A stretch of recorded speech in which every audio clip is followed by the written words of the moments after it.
Now, in Bahrain, Al Jazeera has been told the police have fired on protesters near the capital, Manama. Now, these people have been attending the funeral of a 16-year-old boy who was killed on Thursday in clashes between anti-government protesters and police. The government says it's investigating that death. Dozens have been killed since Bahrain security forces began cracking down on protests in February. Well, on the line now, a journalist who was there at the time of those shootings, we're not naming him for his own safety. Can you tell me what you saw at this funeral? At the funeral today, I saw thousands, my estimate is over 10,000 people marching on the streets of a main highway that's about 15 kilometers south of the capital, Manama, chanting, you know, "We will redeem you" to the boy who was killed yesterday, and chanting against King Ahmed and the government here.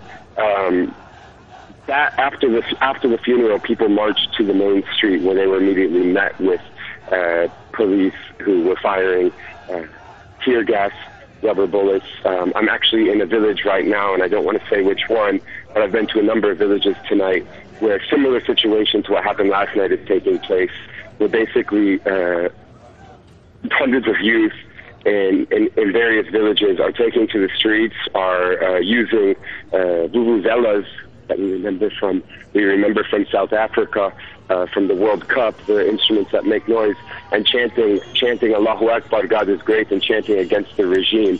And police are invading. They're on the streets, literally right down from the house I'm speaking to you at now. The police are on the streets and they're firing. They're firing tear gas. I can see it off a neighboring roof, and the scent is coming onto the roof that I'm in, and actually I have to go inside.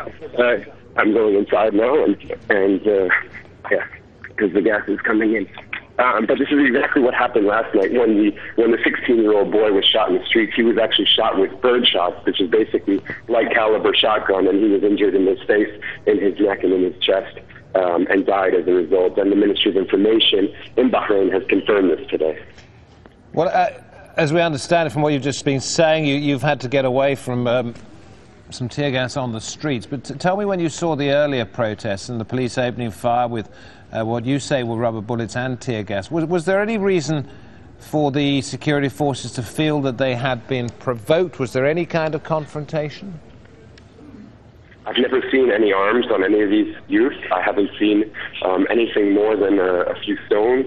And like I said, most are armed with these vuvuzelas or other air horns that they use to chant against the regime or make noises against the regime. It's really, I don't know the logic behind why the police are using such force against the protesters and against villagers, because really it does affect everyone in the village. Just now the protesters, which are youth and their teens mostly, were protesting, were chanting at the entrance of a village. The police began firing from a far distance inside the center of the village. We were at the entrance, we tried to run inside, and had to take cover by someone who was on his roof who saw us and saw the tear gas in the street and basically said, come inside, come inside. And that's what people are doing here. People are protecting, supporting themselves, taking care of the community, inviting people in, giving them shelter when they need. It's unlike anything I've ever seen. But I really can't explain why, and the police are using this force, but it's making people furious, and that's why we saw the huge number of people at the funeral today, because they're furious that this was a 16-year-old boy. He wasn't killed with tear gas like the 10 other people have been killed since martial law was lifted in June. He was a 16-year-old. He was killed by live fire by this bird shotgun ammunition. Thank you for that. Thank you very much indeed.